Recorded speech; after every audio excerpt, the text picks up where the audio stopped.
통성 기도까지 목사님께서 인도하시겠습니다. 성경 말씀 한 절씩 교독하시겠습니다. 하나님이 노아와 그의 아들들에게 복을 주시며 말씀하셨다. 생육하고 번성하여 땅에 충만하여라.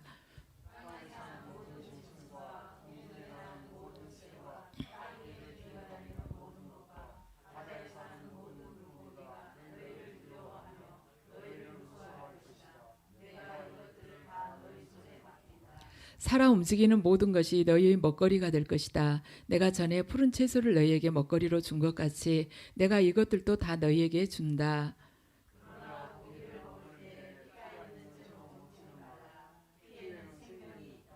생명이 있는 피를 흘리게 하는 자는 내가 반드시 보복하겠다. 그것이 짐승이면 어떤 짐승이든지 그것에게도 보복하겠다. 사람이 같은 사람의 피를 흘리게 하면 그에게도 보복하겠다.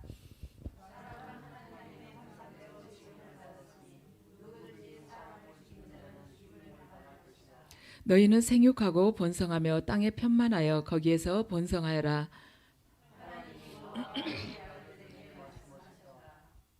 이제 내가 너희와 너희 뒤에 오는 자손에게 직접 언약을 세운다.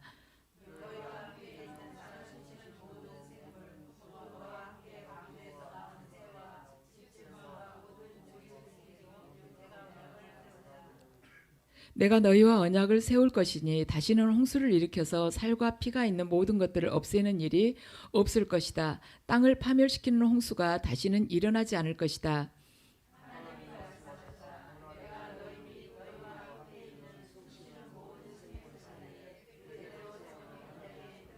바로 무지개이다. 내가 무지개를 구름 속에 둘 터이니 이것이 나와 땅 사이에 세우는 언약의 표가 될 것이다.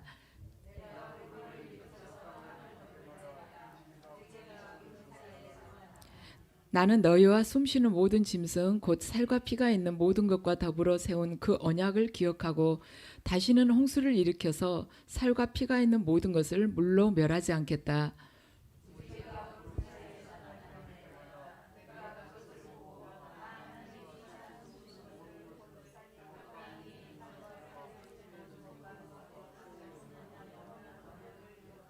함께 읽으시겠습니다. 하나님이 노아에게 말씀하셨다. 이것이 내가 땅 위의 살과 피를 지닌 모든 것과 더불어 세운 언약의 표다. 아멘.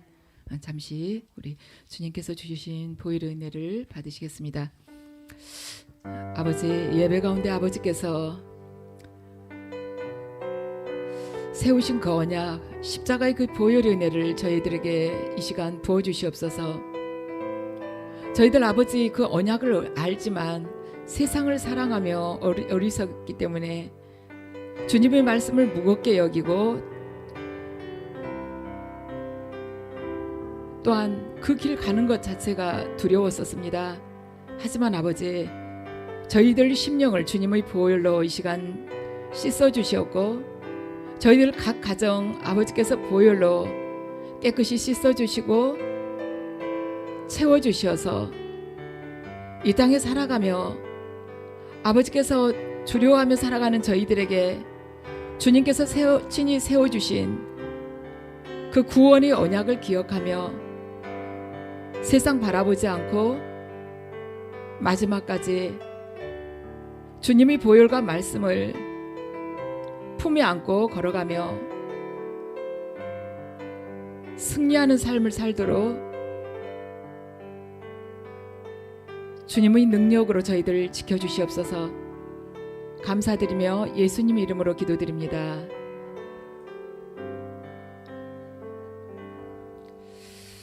아멘. 이 시간에는 무지개 언약을 기억하라는 제목으로 말씀을 전하겠습니다. 오늘 이 9장을 보면요, 노아가 그 방주에서 나와가지고 주님 앞에 제단을 쌓고 그 다음에 제단을 쌓는데 그 다음에 하나님께서 그 제사를 기뻐 받으시면서 주시는 말씀으로 지금 시작이 됩니다. 노아가 방주 속에 얼마나 있었냐면 1년 17일 동안 있었어요. 우리 생각에는 한 50일 있었을까 아니면 몇 달 있었을까 생각이 들지만 정확하게 계산하면 1년 17일 딱 들어가서부터 나올 때까지 1년 17일이 걸렸습니다. 그 방주가 우리가 생각하기에는 아 하나님이 들어가라고 하셨으니 얼마나 좋았을까. 그리고 하나님이 다 구상해가지고 다 이렇게 어떻게 칸을 어떻게 막고 몇 기부잇을 하고 다 알아있으니 정말 천국이겠다 하는 생각이 들죠. 그런데 우리가 가만 노하고 입장을 바꿔서 생각해 보면은 그 딱 정해진 축구장 크기만한 그 제한된 공간 안에서 뭐 식구 다 해봐야 가족 다 해봐야 8명이지만 똑같은 얼굴 날마다 봐야 되고, 그리고 또 그 속에서 온갖 동물들 다 들여놨으니 얼마나 꾀꾀거리고 또 짖고 또 찍찍거리고 하겠습니까? 새들은 새대로 울고 얼마나 시끄럽겠어요. 밤도 낮도 없이.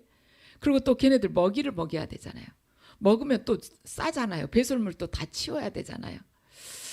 그런 데서 1년 17일을 살으라 가면은 보통 사람 같으면 정신이 이상해질 것 같아요. 날마다 또 그 걔들이 또 우리는 이 방주에서 나갈 때까지는 모두 침묵하자 하고 가만히 있거나 가만 앉아 있지는 않았겠죠. 막 왔다 갔다 하고 그랬겠죠. 근데 우리 생각에는 그렇게 하라 하면 내가 정신 돌아버릴 것 같아 이런 생각 들지만 노아 식구 중에서 정신 이상됐던 사람 한 명도 없습니다. 왜 그랬을까? 왜 그런 데서 1년 넘게 있었는데도 아무도 문제 없이 그렇게 방주에서 걸어 나올 수가 있었을까? 그것은 방주 구조 때문에 그런 것입니다. 방주는요, 이 벽에는 유리창이 전혀 없었어요. 천정으로만 딱 문이 한 중간에 창문이 딱 천정에 하나 있었습니다.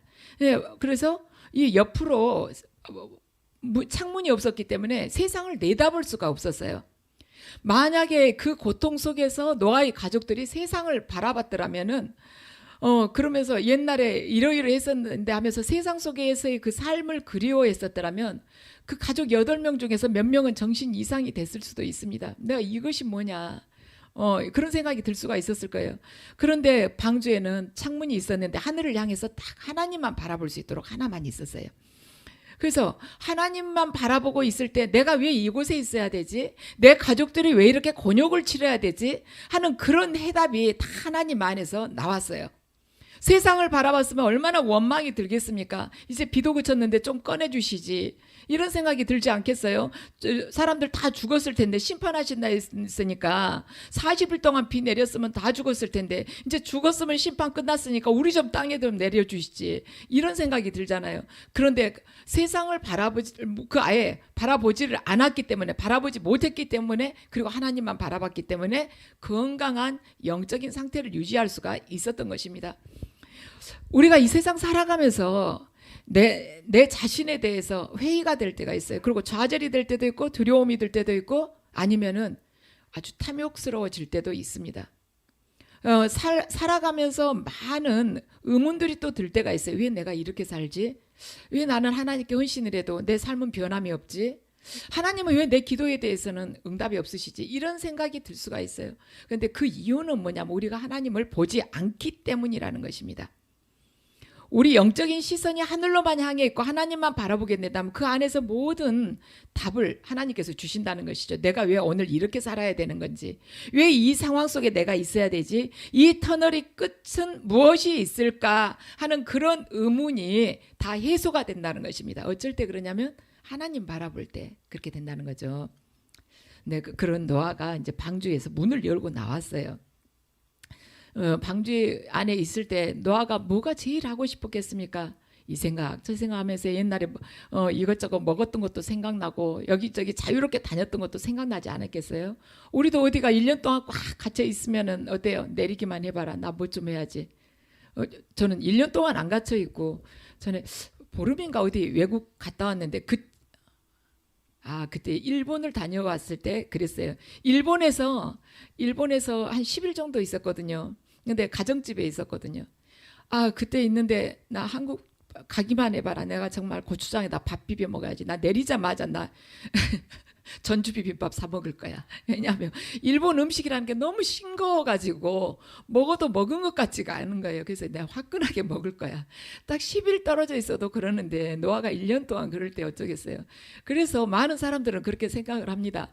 노아가 거기서 나왔을 때 우리가 그 입장이라면 노아처럼 나왔다. 그러면 지금 뭐 했을까? 제일 먼저 사우나로 뛰어갔을 거다. 정말 몸 좀 깨끗이 좀 씻고 짐승 냄새 좀 다 털어내고 싶었을 것이다. 그런 생각들 해요. 근데 노아가 나와서 뭐 했냐면 하나님께 제사를 드린 것입니다. 요즘 같으면 예배를 드린 것이죠. 아무것도 하지 않고 하나님 앞에 무릎 꿇고 예배 드렸다는 것은 그 방주 안에서 자기가 지금 다 죽었다는 거예요. 재물을 태워가지고 예배를 드렸다는 것은 내가 다 죽었다는 것이며 자기가 죽었기 때문에 그것이 가능한 거예요. 방주 안에 노아의 그 처지를 생각해 보면요, 방주 안에 처음에 딱 들어갔을 때 그때 비가 쫙 내려줬으면은 노아가 얼마나 말하자면 사람들한테 체면이 섰겠습니까? 그런데 비가 안 내렸어. 들어가서 하나님이 문은 닫으셨는데 일주일 동안 비가 안 내린 거예요. 그냥 확 내려주시면 되잖아요. 그러면 너희들 내가 방주 씌울 때 흉받지? 한번 당해봐라. 이럴 수도 있는데 비가 안 내린 거예요. 밖에서 얼마나 조롱하는 소리가 그 안에 들렸겠습니까? 근데 일주일 있다가 이제 비가 왔잖아요. 그래갖고 40일 동안 비가 왔어요. 와가지고 이제 그쳤으면 그 다음에 그 물을 쫙 하나님께서 그 다음부터 싹싹싹 빼주셨으면 얼마나 좋겠습니까? 그런데 안 빼주시는 거예요. 300일 동안 떠 있었다고 생각해 보세요. 물이 안 빠지는 거예요. 그 비 그쳤으면 이제 물 서서히 빠져도 되는데 사람들 다 죽었고 뭐 더 이상 특별히 하나님 더 이상 하실 거 없잖아요. 그런데 안 빼주시는 것입니다. 우리가요, 나도 이유를 잘 모르지만 어쩔 때 엎친 데 덮친 격으로 힘든 일이 계속 암담할 정도로 나 다시는 회복 못하겠다 할 정도로 계속해서 코너로 몰리고 고통만 계속 이렇게 쌓여갈 때가 있습니다. 그럴 때 내가 왜 이렇게 됐지? 왜 이 상황이 현재 나한테까지 이렇게 힘든 상황이 닥쳤지? 하면서 하나님 뜻에서 벗어난 게 뭐가 있을까 하고 가만히 생각을 해봐요. 기도하면서. 그러면 이제 이것저것 내 허물들이 다 기억이 납니다. 그러면서 회개를 해요. 주님, 정말 이 부분 정말 잘못했습니다. 정말 바르게 다시 주님 앞으로 돌아가겠습니다. 하나하나 회개를 해요. 회개했으면 그때부터 좀 바꿔주시면 좋은데 안 해주신다는 거죠. 이제 다시는 그렇게 살지 않겠습니다 하고 아무리 다짐을 해도 하나님께서 상황을 안 바꿔주세요. 왜 그러실까? 이제는 내가 다 깨달았고 이제는 다시는 그렇게 안 할 텐데, 그것은 하나님께서 그 시간을 통해서 하나님을 향하는 시선을 딱 고정시켜 주시기 위해서 그 시간을 이렇게 마련을 하신 것입니다. 우리들 각자가 딱 정한 기한이 있어요. 주님, 제 문제 여기까지 해주시지 않으면 저는 그 다음에는 큰일 나요. 우리 집 기둥은 다 부서집니다. 이런 시간이 있어요. 그런데 하나님이 딱 그 시간을 넘기십니다. 물론 넘겨도 기둥은 안 부서지죠. 그렇죠. 우리는 숨이 넘어가지 않습니까? 그래서 하나님께는 그 시간을 통해서 하나님을 향해서만 시선을 고정시키는 사람으로 우리들을 만드시는 것입니다. 왜냐하면 하나님을 향해서만 시선을 고정시킨 사람을 통해서 하나님께서 새로운 역사를 그때부터 일으키실 수 있기 때문에 우리들 자신을 바꾸시는 거예요. 우리 영혼의 시선을 바꾸시는 것입니다. 그래서 다시는 옛날로 돌아가지 않도록, 옛날 거 생각도 하지 않도록, 이미 말하자면 비는 다 홍수는 그쳤는데 물을 빨리 안 빼주신다는 것이죠. 내려오지도 못하게끔 물을 안 빼주시는 거예요. 물만 빠지면 내려갈 수 있는데. 자, 1절을 보면 하나님이 노아와 그의 아들들에게 복을 주시며 말씀하셨다. 생육하고 번성하여 땅에 충만하여라. 아멘. 하나님께서 이 노아가 제사를 드리니까 그 제사를 기쁘게 받으시고 나서 뭐 하시냐면은 복을 주세요. 복을 주시면서 말씀을 하셨다는 것입니다. 근데 그 복이 뭐냐면 생육하고 번성하고 땅에 충만하라는 것입니다. 여러분 생각해 보세요. 복을 주셨으면 뭐 손에 쥔 게 있어야 되잖아요. 여러분들 하나님이 복 주신다면서 너 생육하고 번성하고 땅에 충만해라 그러면 여러분 복 받았다고 하겠어요? 그런데 지금 복을 주시면서 이렇게 하셨다는 거예요.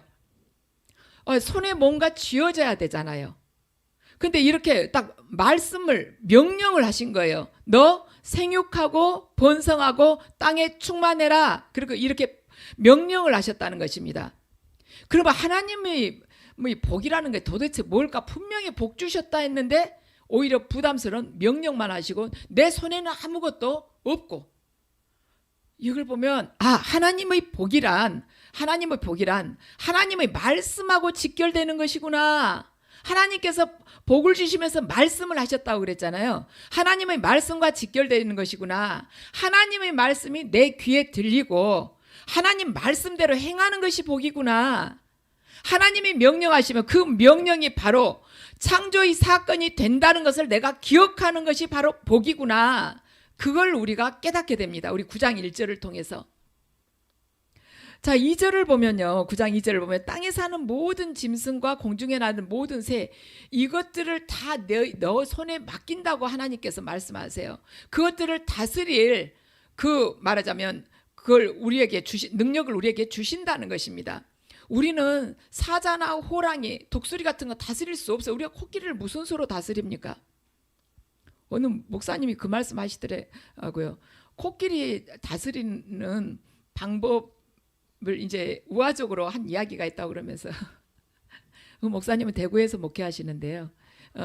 코끼리한테 아무리 눈물을 흘리게끔 울게끔 하려고 해도 안 울더래요. 안 우는데 이제 코끼리 눈물 흘리게 할 재주가 있는 사람 나오라 하니까 이 사람 저 사람 가서 코끼리한테 아무리 해봐도 안 되는 거예요. 근데 어느 목사님이 그 귀에다 딱 대고 이야기를 했대요. 그러니까 코끼리가 아주 눈물을 주르륵 흘리더래요. 그럼 뭐냐면 너 대구 가서 목회할래? 그러니까 그냥 코끼리가 엉엉 울면서 그냥 굴복을 했답니다. 안 가려고. 경상도 지역이 그렇게 목회하기가 쉽지가 않다는 거죠. 그런데 이건 이제 농담이니까 그럴 수 있죠. 우리가 동물 다스릴 수가 없어요. 그런데 하나님께서 인간에게 동물을 다스릴 수 있는 그런 지혜를 주셨다는 거예요. 능력을 주셨다는 것입니다. 2절을 보면 그 능력을 주셨고요. 3절에 가서는 살아 움직이는 모든 것이 너희 먹거리가 될 거라고 그러면서 내가 전에는 푸른 채소를 너희에게 먹거리로 준 것 같이 이제 이것들도 다 너희에게 준다. 아멘. 이제는 살아 움직이는 동물들도 다 우리에게 먹거리로 주신다는 것입니다. 그래서 노아 홍수 이전에는 다 채식을 했어요. 그런데 홍수 이후부터 육식을 하게 되었습니다. 도대체 왜 그랬을까? 그냥 동물을 굳이 죽일 필요가 있었을까? 그냥 인간이 채식하고 계속 살아도 되는데 그 이유는 뭐냐면 노아 홍수 이후에 생태계의 변화가 일어난 거예요. 홍수 이전에는 궁창 위에 이렇게 물이 있었어요. 그러니까 대기권이 다 물로 이렇게 채워져 있어요. 지구 밖의 대기권이 물로 채워져 있었어요. 그런데 홍수가 나면서 그 대기권에 있는 물이 다 이제 쏟아진 것입니다. 궁창 위를 덮고 있던 물이. 그래서 이전에 궁창 위를 물이 덮고 있을 때는 태양광선이 인간에게 직접 내리쬐지 않았습니다. 근데 대기권에 있었던 궁창 위에 있던 물이 확 쏟아지고 나니까 이제 직사광선에 인간이 노출이 된 거예요. 이전에는 대기권 그 궁창 위에 있는 물이요 온실 같은 역할을 이렇게 해줬어요. 그래서 직사광선을 바로 쬐지 않았어요. 그래서 인간의 수명이 수백 년이 될 수가 있었습니다. 그런데 대기권 물이 다 쏟아지고 나니까 직사광선을 바로 쪼이게 됐죠. 하나님께서 이제부터는 너희들 육식을 하라고 말씀을 하시는 것입니다. 노아의 가족들은 자신들이 직사광선에 노출된지를 전혀 몰랐어요. 그렇지만 하나님께서는 이미 이 말하자면 주변 환경이 바뀌었던 생태계의 변화가 왔다는 것을 아시고 노아에게 그 변화된 생태계 안에서 살아갈 수 있는 양식을 딱 확보를 해주셨어요. 하나님은 이런 분이십니다. 우리 마태복음 6장 33절 말씀을 보면은 너희는 하나님 나라와 그의 의를 구하라 그리하면 이 모든 것을 다 너희에게 더해 주실 것이다 하고 말씀하시지 않습니까? 우리가 달라고도 안 했는데 하나님께서 그 바뀌어진 생태계 속에서는 육식을 하지 않으면 우리가 살기가 어렵다는 것을 알고 먼저 말씀을 하신 것입니다. 그 하나님을 우리가 신뢰하고 믿어야 된다는 것이죠. 우리는 모르고 있는데 이미 그분이 예비하셔가지고 우리의 살 길을 다 열어주신 거예요. 4절과 5절을 함께 읽으시겠습니다. 그러나 고기를 먹을 때 피가 있는 채로 먹지는 말아라. 피에는 생명이 있다. 생명이 있는 피를 흘리게 하는 자는 내가 반드시 보복하겠다. 그것이 짐승이면 어떤 짐승이든지 그것에게도 보복하겠다. 사람이 같은 사람의 피를 흘리게 하면 그에게도 보복하겠다. 아멘. 피에 생명이 있기 때문에 고기 먹을 때 피째로 먹지 말라는 것입니다. 왜냐하면 생명은 하나님께 속한 것이기 때문에 그래요. 이 생명은 예수 그리스도께서 십자가상에서 흘리신 그 보혈과 관계가 있기 때문에 핏째 먹지 말라는 것입니다. 그러면서 하나님께서는 핏값을 모르시겠다고 말씀을 하시죠. 왜 핏값을 묻겠다고 하시냐면 사람은 특별하게 하나님의 형상을 닮아서 지어졌기 때문에 피를 흘리게 하는 일은 하나님의 형상을 깨뜨리는 일이기 때문에 핏값을 묻겠다고 하시는 것입니다. 하나님의 형상을 깨뜨리는 것은 하나님을 대적하는 일이기 때문에 그렇습니다. 그래서 우리가 정말 하나님을 사랑한다면, 저도 이것이 참 어려워요. 저도 이런 말씀을 전하려면 너무나도 어렵습니다. 내가 정말 하나님을 사랑하는가? 그렇다면 하나님의 형상으로 지음받은 내 이웃을 먼저 사랑해야 되지 않겠는가? 눈에 보이지 않는 하나님 사랑한다면서 하나님 형상을 닮아 지음받은 내 이웃을, 눈에 보이는 내 이웃을 사랑하지 않으면서 어찌 하나님을 사랑한다고 말할 수 있겠는가 하는 것이죠. 그래서 교회는 세상하고는 좀 이렇게 좀 시스템이 다르죠. 세상 속에서는 이 말하자면 계급주의적인 그런 게 있잖아요. 일반 평직원 아니면 그 위에 상사들 이렇게 쭉 있잖아요. 계층별로. 그런데 교회에서는 그게 없잖아요. 이유는 모두가 하나님의 형상으로 지음받았기 때문에 어떤 형편이나 처지나 인종이나 빈부를 가리지 않고 그 안에 있는 영혼이 하나님의 형상을 닮았기 때문에 모두가 그 자체로 존엄한 것입니다. 그래서 우리가 다른 사람을 차별해서는 안 되는 거예요. 얼굴이 까맣든 희든, 돈이 좀 더 있든 덜 있든, 가방끈이 길든 짧든 절대로 인간을 차별해서는 안 된다는 것입니다. 8절과 9절을 함께 읽으시겠습니다. 하나님이 노아와 그의 아들들에게 말씀하셨다. 이제 내가 너희와 너희 뒤에 오는 자손에게 직접 언약을 세운다. 아멘. 하나님께서 직접 지금 언약을 세우겠다고 말씀하세요. 하나님께서요, 우리 구약을 보면 언약을 세우는 경우들이 있었습니다. 모세의 경우를 보면요, 모세 때 그러죠. 이스라엘 백성들이 하나님 말씀에 자꾸 불평을 해요. 그러니까 하나님께서 불뱀을 보내시잖아요. 그러니까 불뱀에 물린 사람은 다 죽었어요. 근데 하나님께서 그때 뭐 병원도 없고 그러니까 하나님께서 모세가 이제 막 기도를 하니까 하나님께서 말씀하시죠. 긴 장대에다가 놋뱀을 달아서 세워놔라. 그걸 바라보는 사람은 죽지 않고 살 것이라고 그러셨어요. 정말 그걸 바라본 사람은 다 죽지 않고 살았습니다. 그걸 바라보지 않는 사람은 죽었어요. 이거 인간의 범죄로 인해서 인간 측에서 지금 어떻게 보면은 약자거든요. 을이에요. 세상 말로 을입니다. 을인 자가 갑에게 먼저 부탁을 해야 되는 거예요. 저하고 이러이러한 계약을 좀 해주세요. 저를 이렇게 좀 도와주세요. 말하자면 돈을 꾸러간 자가 돈 빌려줄 사람한테 제가 이러이러하게 현금 보관증을 써드릴 테니까 좀 저 돈 좀 빌려주세요 하고 부탁을 해야 돼요. 그런데 하나님께서는 당신이 창조주이시고 전능자이시면서 당신께서 언약을 세웠다는 것입니다. 이 피조물에게, 실은 피조물이 하나님한테 가서 애걸복걸 하면서 이러이러하게 약속 좀 해주세요. 계약 좀 해주세요. 이래야 되는데 하나님께서 우리에게 해주셨다는 거예요. 그 모세 사건 이후로 1500년쯤 지났을 때 또 예수 그리스도를 통해서 이 땅에 하나님께서 또 십자가를 세우세요. 그때는 장대 끝에다가 놋뱀을 달으라 했는데 이번에는 하나님께서 십자가를 세우시고 그 십자가에 달려 죽은 예수 그리스도를 보고 그 예수를 주라고 시인하면 누구든지 사망에서 생명으로 옮겨진다고 하나님께서 언약을 하십니다. 그 말씀을 믿지 않는 자는 영벌에 처해진다 해도 사람들은 그 말씀을 믿지 않는 자들이 너무나도 많은 거예요. 계약이라는 것이 을이 갑이 요구하는 대로 서약을 해야 되는데 지금 갑이신 하나님께서 우리에게 계약을 해주신 거예요. 내가 이러이러하게 해줄게. 그러면 너희들 사망에서 생명으로 건너와. 너희들 놋뱀을 세워. 그래갖고 놋뱀 쳐다보는 자는 내가 죽지 않도록 해줄게. 그래도 인간의 완악함과 고집 때문에 안 바라보고 죽는 자들이 너무 많다는 것이죠. 그걸 믿기만 하면 되는 거예요. 믿기만. 예수 그리스도를 믿기만 하면 살아나는 것입니다. 노아 홍수가 일어나고 나서 제일 억울하다고, 죽을 때 제일 억울하다고 생각한 사람 누구였을 것 같아요? 여러분 생각에는 누구였을 것 같아요?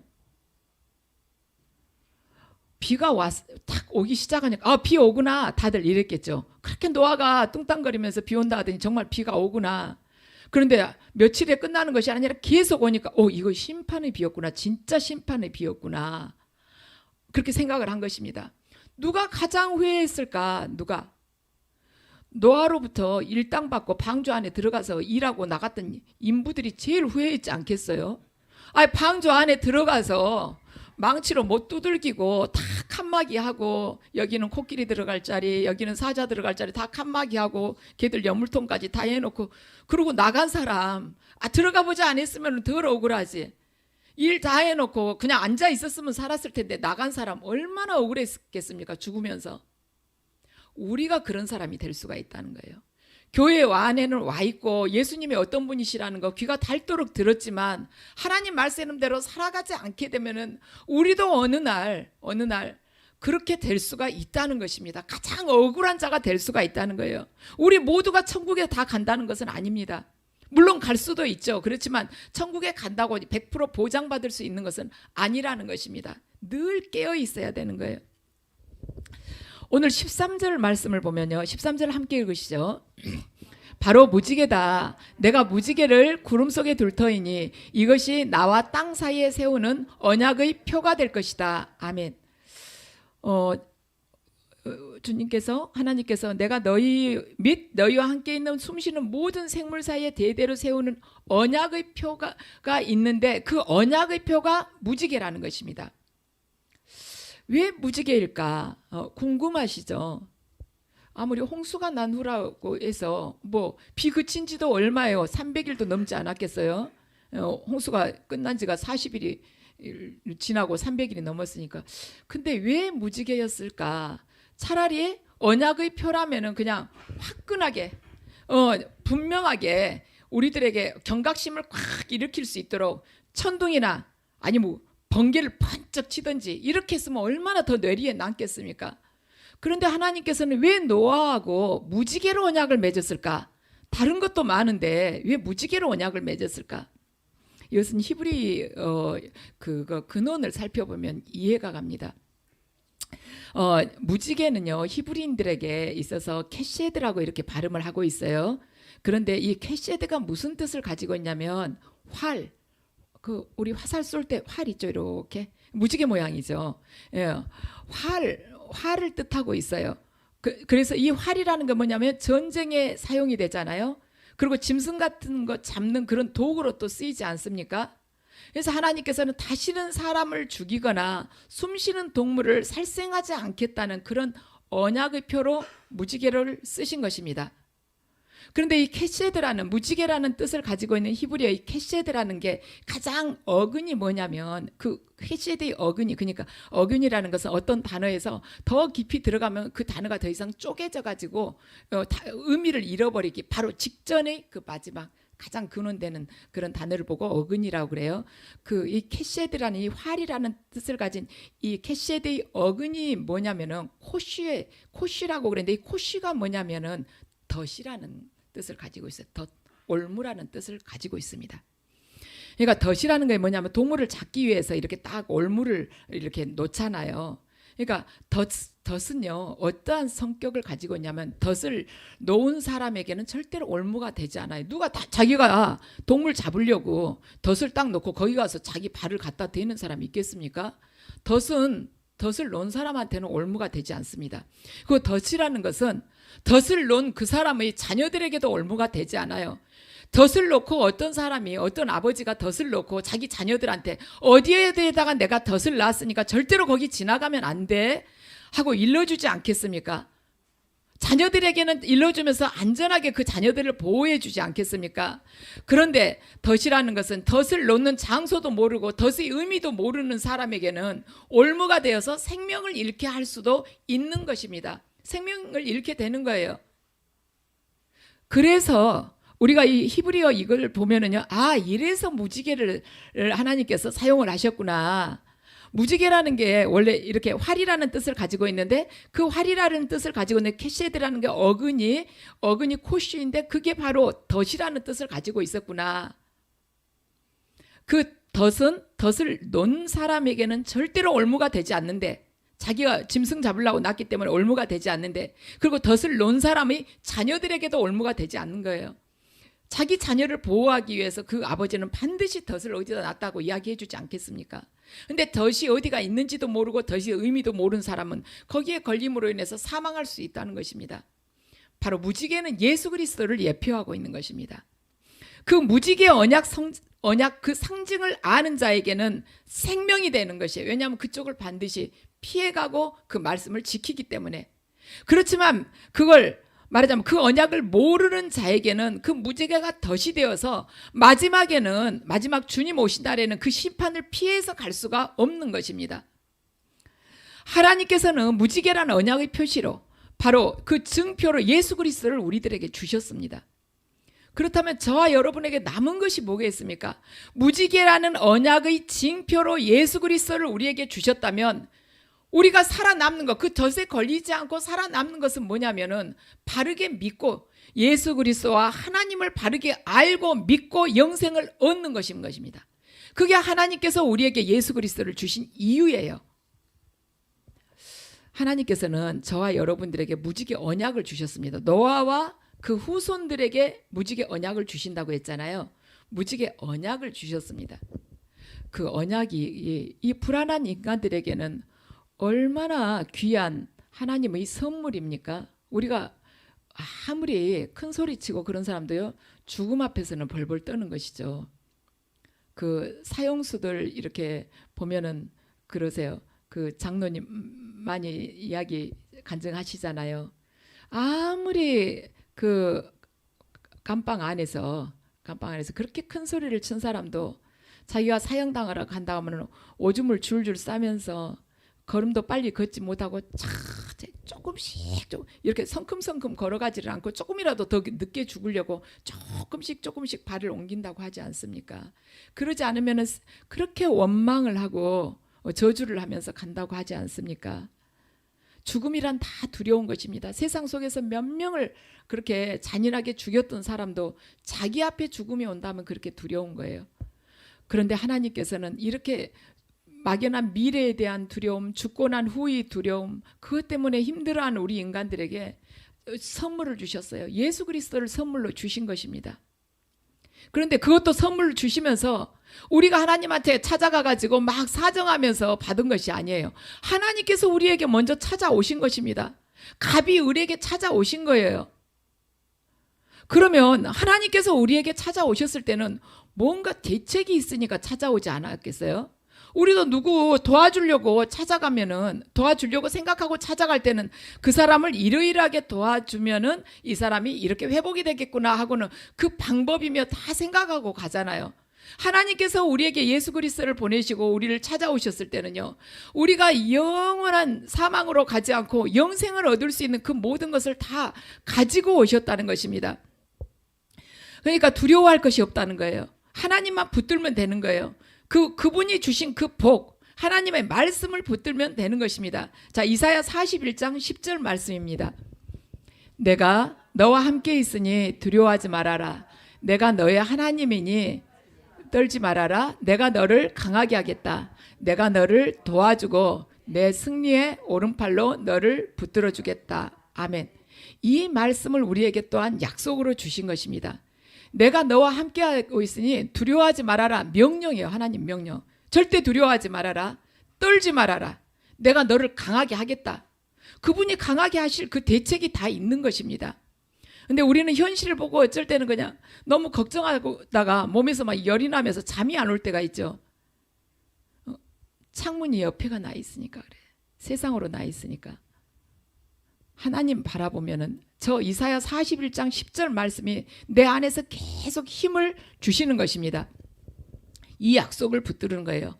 사람의 약속이 아니라 하나님의 언약인 것입니다. 이건 하나님의 명령에 두려워하지 말라고.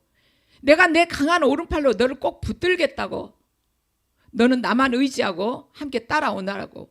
이 말씀을 붙드는 것이 바로 은혜인 것입니다. 하나님 말씀을 붙든 것이 바로 은혜예요. 그것이 복이에요. 이 말씀을 붙들고 믿고 붙들면서 걸어가게 된다면 저와 여러분은 이 풍랑이 끊이지 않는 세상, 우리 날마다 사실 뉴스 보기가 좀 두렵죠. 또 며칠 전에는 그 비행기에서 누가 문을 열어놔가지고 비행기에서 문 열어놓으면 어떻게 됩니까? 우리는 어디서도 마음을 놓을 수가 없어요. 그 풍랑이 끊이지 않고 문제가 끊이지 않는 세상, 자칫하면 우리가 침몰해 버릴 것 같아요. 사방에서 우리를 공격해 옵니다. 그런 사탄의 세력을 물리치고 우리가 안심하게 건너가게 된다는 것이죠. 왜냐? 하나님께서 우리에게 두려워하지 말라 그랬잖아요. 내가 너를 강하고 담대하게 할 것이라고. 너 오직 나에게 의지하여라. 내가 너를 지키고 보호할 거라고 하시잖아요. 그 말씀을 그냥 붙드는 것입니다. 아프리카에서는 강물이 범람을 하잖아요. 그러면은 강물이 막 넘치면은 거기 다리도 이제 다 잠겼으니까 건너가기가 어렵잖아요. 근데 그럴 때 어떻게 건너가냐면 헤엄쳐 건너가다는 자칫하면 물살에 또 떠내려가잖아요. 큰 돌을 하나씩 안은데요. 가슴에다 딱 안고 걸어갑니다. 그러면 그 돌이 안고 걸어갈 때 큰 돌이니까 얼마나 무겁겠어요. 무겁지만은 그 돌이 무게로 인해서 내가 물에 떠내려가지 않는 것입니다. 그렇게 해서 그 강을 다 건너가요. 아프리카 사람들이. 그 바위가, 그 돌이 나를 떠내려가지 않게 해주기 때문에 바위를 안고 그 강을 건너가는 것이에요. 하나님의 언약이 바로 이 바위와 같습니다. 하나님께서 주신 언약들을 지키기가 정말 어렵다, 이런 생각이 든다 할지라도, 비록 이게 너무나도 힘들고 이거 쓸모도 없어, 너무 현실하고 맞지 않아, 이런 생각이 든다 할지라도 하나님의 그 말씀, 언약이 그 말씀을 안고, 바로 성경 말씀을 안고 순종을 하면서 이 세상의 풍랑 속을 계속 우리가 걸어가게 된다면 절대로 떠내려가지 않는 것입니다. 하나님께서 이미 말씀하세요. 무지개를 통해서 언약의 징표를 주신 것입니다. 예수 그리스도를 우리에게 보내주셨어요. 바로 말씀을 우리에게 주신 것이죠. 그 말씀을 이 바위를 끌어안고 강을 건너듯이 말씀을 안고 말씀을 믿고 순종하면서 걸어가게 된다면 우리는 반드시 세상의 어떤 풍랑 속에서도 절대로 떠내려가지 않고 동화되지 않고 동조하지 않고 적당하게 나를 합리화시키면서 같이 회색지대에 서 있지 않고 마지막까지 신앙의 정절을 지키면서 걸어갈 수가 있다는 것입니다. 그럴 때 하나님께서는 예수 그리스도를 통해서 사망에서 생명으로 우리를 옮기신과 같이 우리를 영생으로 옮겨 주신다는 것입니다. 영생에 우리를 머물게 해주시는 거예요. 왜 하나님께서 무지개를 통해서 언약을 하셨는가? 왜 무지개였을까? 무지개, 바로 그거 덫이라는 의미를 가지고 있는데, 덫이라는 것은 아는 자는 반드시 피하게 돼 있는데 모르는 자는 넘어져서 사망하게 돼 있어요. 그걸 우리는 이미 알았지 않습니까? 이미 알았잖아요. 반드시 그 말씀이 우리에게 어떤 자에게는 심판이 되고 어떤 자에는 구원이 될 수가 있는 것입니다. 우리는 알았어요.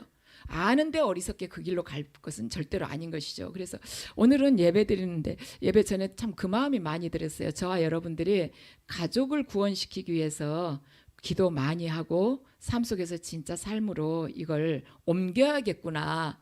가족 구원에 우리 시온산교회 성도님들이 많은 기도와 또한 하나님 말씀대로 멀리 가는 것도 중요하지만 우선 내 가족부터 이 방주 안에 들어오도록 해야겠구나, 그런 생각을 했습니다. 방주 지은다고 그냥 가족들 같이 따라갔다가 방주 밖에서 구경만 하고 가버리면 안 되잖아요. 그래서 저와 여러분 모두가 예수 그리스도 그 독생자를 주시면서까지 하나님께서 언약을 이렇게 주셨는데 그 언약이 결코 헛되지 않도록 우리의 삶을 통해서 하나가 생명으로, 그 솔로몬 성전의 야긴과 보아스라는 그 말하자면 기둥이 세워지듯이 저와 여러분의 삶이 이 세상 속에서 영적으로 하나하나 기둥이 되어 세워져서 하늘나라로 건설되는데 많은 하나님의 그 일꾼으로서 제 역할을 하게 되시기를 축원합니다.